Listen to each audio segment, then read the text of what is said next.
वर्ष 2024 में राहु जहां मीन राशि स्थान में तो केतु कन्या राशि स्थान के साथ में लगातार चलायमान रहेंगे।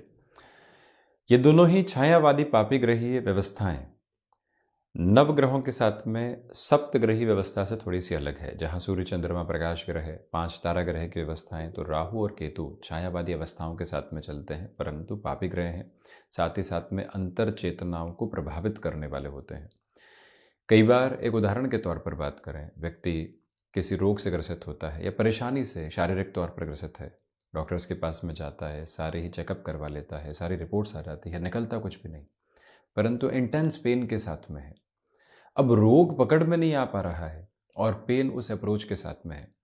उस अवस्था के साथ में राहु की स्थितियां जुड़ी होती है।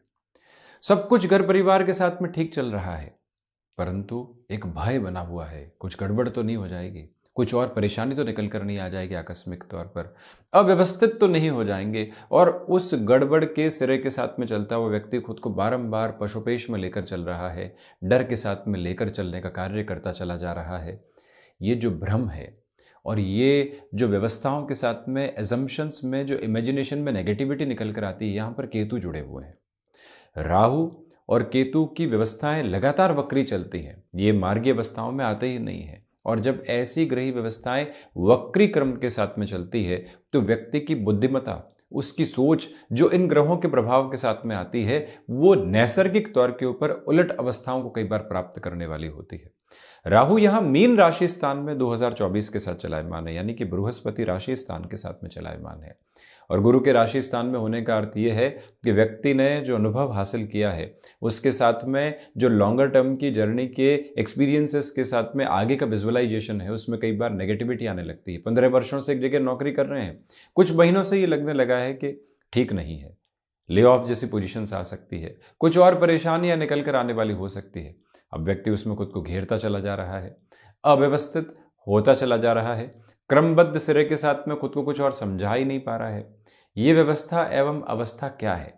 जब व्यक्ति थोड़ी सी गहनता से इस बारे में पड़ताल करता है तो उसको मालूम चलता है कि ये भ्रम के सिरे हैं जो मन के भीतर काबिज होकर बड़ी ही गहन बोध की अवस्थाओं के साथ में चल रहे हैं। हम चिंतन नहीं करके चिंता की तरफ जा रहे हैं, और वहीं व्यापारिक जीवन के साथ में बहुत बेहतर सिरे से चल रहा है सब कुछ। यहाँ पर सैचुरेशन नहीं है, अभी ग्रोथ के चांसेस हैं। कोई आता और कहता है कि यहाँ से अब इतनी बेहतरी नहीं रहेगी, आप देख लीजिएगा। व्यक्ति को लगता है कि यही तो बिजनेस हमारे पूरे ही परिवार की जड़ है, इसी के साथ में तो हम चले हैं, क्या कुछ और करने की आवश्यकता है? वहीं से वो व्यक्ति कोई प्रपोजल देता है और उसके साथ में जुड़ना हो जाता है, जबकि सब कुछ ठीक चल रहा था, निवेश को फंसाने की आवश्यकता ही नहीं थी, परंतु हमने वो कार्य भी कर दिया।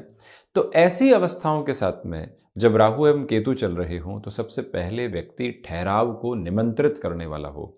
आप जब एक दिन की शुरुआत करते हैं तो मन के भीतर एक तरह से पूरी की पूरी एक्सरसाइज कर चुके होते हैं कि इस समय इस कार्य को करेंगे, इस अवस्था के साथ में चलेंगे, अपने नॉलेज की एक्यूमुलेशन के साथ में उसमें कुछ तरह के वैक्यूम भी देते हैं टाइम बाउंडेड प्रोसेस में। परंतु एक बार वहाँ से हटकर जब व्यक्ति इस बात को भी अपने साथ में जोड़ने वाला होता है कि क्या करना है, कैसे करना है, किस तरह से खुद को आगे बढ़ाने की आवश्यकता है, वहाँ से जीवन के स्वरूप एक अलग आभा के साथ में सामने निकल कर आते हैं। इसी वजह से राहु इस वर्ष पर्यंत जब मीन राशि स्थान में रहेंगे, ओवर कॉन्टेम्पलेशन से बचिएगा, अत्यधिक सोच की अवस्थाओं से बचिएगा। जो निर्णय ले लिया है उसके साथ में कंसिस्टेंसी रखने की रिक्वायरमेंट होगी। किसी कोर्स के साथ में 1.5 वर्ष बिता दिया, ग्रेजुएशन की पोजीशन है, अब लग रहा है कि गलत कर दिया, यहां से पीछे मुड़कर जाएंगे तो 1.5 से 2 वर्षों की बर्बादी है। और व्यक्ति कई बार उस अवस्था के साथ में खुद को पूर्णतया जोड़ नहीं पाता और पुनः पीछे की ओर मुड़ जाता है। वहां स्थिर करके खुद को कहना कि अभी थोड़ा सा और आगे बढ़ते हैं, जो कुछ नया करना है इसके बाद भी देखा जा सकता है, पहले इस प्रोसेस को तो पूरा करने की तरफ जाएं। जब व्यक्ति इस एक बात को खुद को समझाता है तो एक क्लैरिटी निकल कर आती है। जॉब के साथ में चल रहा है और हल्का सा प्रेशर आया, लगा कि नहीं बिजनेस की ओर जाना है, और वहां से सोच भी लिया कि बिजनेस कैसे करेंगे। अब इधर 7.5 अथवा ढैया का अंतराल है, राहु की ही दशा चलती हुई है, राहु अष्टम भावस्थ क्रम के साथ में निर्णय की जरूरत ही नहीं थी, कुछ समय तक खुद को सिर्फ और सिर्फ आगे बढ़ाने की जरूरत थी, और वहां से उलझते चले गए। इस वजह से इस समय अंतराल के साथ में राहु की इस प्रवृत्ति के साथ में आप खुद को बस कंसिस्टेंट रखिएगा। केतु यहां पर बुध के मूल त्रिकोण के साथ में है, इसी वजह से सर्वप्रथम व्यक्ति अपने फाइनेंसेस के डिसीजन के साथ में इंस्टेंट अप्रोच नहीं लेकर आए। किसी व्यक्ति विशेष के साथ में मुलाकात हुई, उसके पास में कोई भी गणना नहीं थी, उसने कहा फला शेयर के साथ में आप तो इन्वेस्ट कर दीजिए, बारे न्यारे हो जाएंगे। और व्यक्ति ने न कुछ सोचा न कुछ और विचार किया और उन शब्दों के साथ में जोड़कर अपनी यात्रा को आगे बढ़ा दिया। यहीं से जो अव्यवस्था भरे क्रम है, यहीं से जो नकारात्मकता भरे क्रम है, उसको घेरते चले जाते हैं, उसको अव्यवस्थित करते चले जाते हैं। इसी वजह से थोड़ा सा ठहर कर चलना, खुद को एक नए अनुपात में लेकर चलने का प्रयत्न करना, ये अतीव आवश्यक क्रम हो जाता है। वहीं इसे एक बात कर भी स्पष्टता रखने की पूरी आवश्यकता है कि जब केतु बुध के मूल त्रिकोण के साथ में हो तो व्यक्ति अपने बिजनेस में भी जो इन्वेस्टमेंट की तरफ जाए उसमें गहन चिंतन के साथ जाने वाला हो, लोगों की सलाह से हटकर जीवन यात्रा को बढ़ाने का प्रयत्न जरूर करने वाला हो।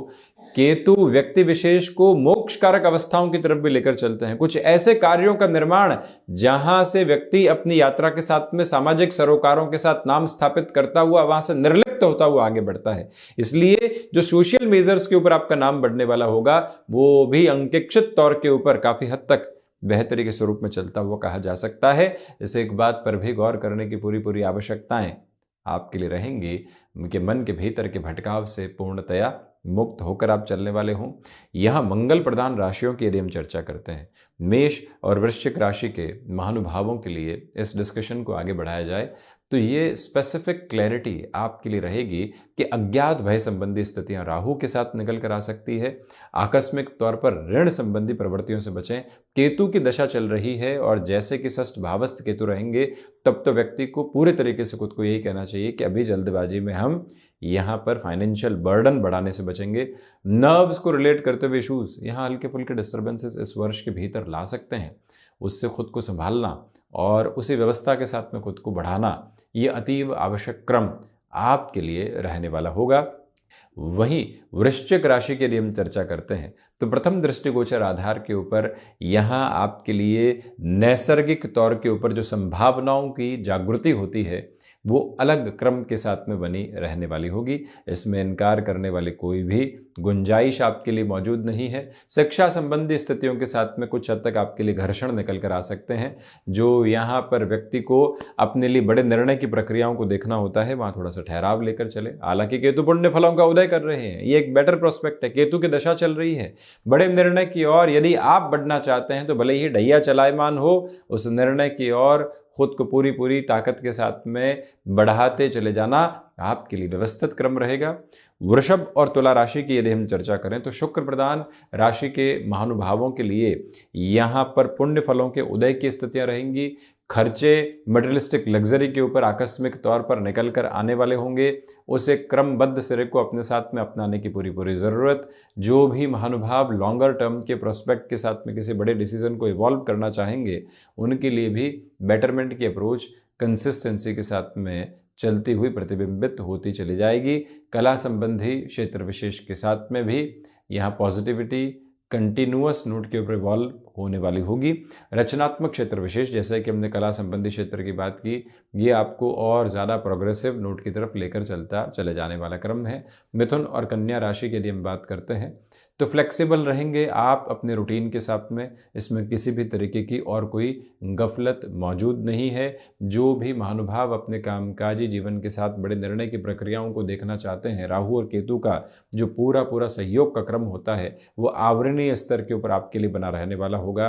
कामकाज के साथ में भय भी और संभावनाएं भी दोनों ही आपको भागदौड़ करवाने वाली होगी। हालांकि चेंजेस की अप्रोच के साथ में जितना आप खुद को ठहराव की प्रक्रियाओं में लेकर चलेंगे उतनी ही बेहतरी की हदों को स्थापित करते चले जाएंगे। कर्क राशि के महानुभावों के लिए यानी चंद्रमा प्रधान राशि, भावुकता यहाँ बिल्कुल भी नहीं है, परंतु संवेदनाओं के स्तर यहाँ जरूर बने हुए हैं। आध्यात्मिक तौर पर उस सिरे की प्रगति नहीं जैसा आप चाहते हैं। संघर्षों के मध्य जो भीतर की ताकत निकल कर आती है और कहती है कि नहीं मजबूती के साथ में चलो, वो अवस्था यहाँ कहीं ना कहीं आपके लिए गौण स्तर के साथ रह सकती है। सिंह राशि के महानुभावों के लिए इस चर्चा को बढ़ाया जाए तो आपके लिए क्रमबद्ध सिरे के साथ में यहाँ पर जो सबकॉन्शियस अप्रोच के साथ में बहुत कुछ चलता है वो आपको डिस्टर्ब करने वाला हो सकता है। उस एक प्रक्रिया से मुक्त रहकर चलने की पूरी पूरी आवश्यकताएं आपके लिए रहने वाली होंगी। धनु और मीन राशि की यदि हम चर्चा करते हैं तो कामकाजी जीवन में उतार चढ़ाव से मुक्त होकर आप अपनी यात्रा को आगे बढ़ाने की ओर गतिमान रहने वाले होंगे, इसमें बिल्कुल भी इनकार नहीं है। जो यहाँ पर भीतर के दर्शन की व्यवस्था होती है वो नकारात्मकता के सिरों को घेर कर आपको आगे बढ़ाने वाली हो सकती है। इस अंतराल के साथ में चलते हुए मीन राशि के महानुभावों को सबकॉन्शियस वियर के अप्रोच से पूरी तरीके से खुद को दूर करके चलने का प्रयास करते चले जाना चाहिए। ये स्पष्टता इस बात के साथ में है कि जितना आप सिचुएशनल बेसिस पर खुद को अवेयर करके आगे बढ़ेंगे उतनी ही पॉजिटिविटी के प्रोसेस को आप अपने साथ जोड़ते चले जाएंगे। शनिदेव की मूल त्रिकोण राशि कुंभ और मकर राशि के लिए हम चर्चा करते हैं। ये जो राहु और केतु के साथ में चलता हुआ पूरा ही वर्ष पर्यंत क्रम आपके लिए है। ये जो भी स्थापित तौर पर चल रहे कामकाज होते हैं उसमें चेंजेस का नहीं है। इसी के साथ में जिन कार्यों में वर्षों की नींव लगकर यात्रा को आगे बढ़ाना होता है इसके साथ में भी ठहराव की गतिविधि को मांगने वाला ये पूरा पूरा अंतराल और क्रम कहा जाएगा। मकर और कुंभ राशि के महानुभावों के लिए राहु की स्थितियाँ कुछ हद तक संघर्षों के मध्य अनंत स्थितियों के जो भय होते हैं वो उत्पन्न करने वाले हो सकते हैं। उससे भी दूर रहने की पूरी पूरी आवश्यकताएं आपके लिए यहाँ पर हैं। तो ये था राहु एवं केतु का पूरा ही प्रभावी स्तर जो कि वर्ष 2024 में निरंतर तौर पर गतिमान रहने वाला होगा। हम ऐसे ही चर्चाओं के साथ उपस्थित होने का प्रयत्न करते रहेंगे। धन्यवाद एवं कोटिशः आभार।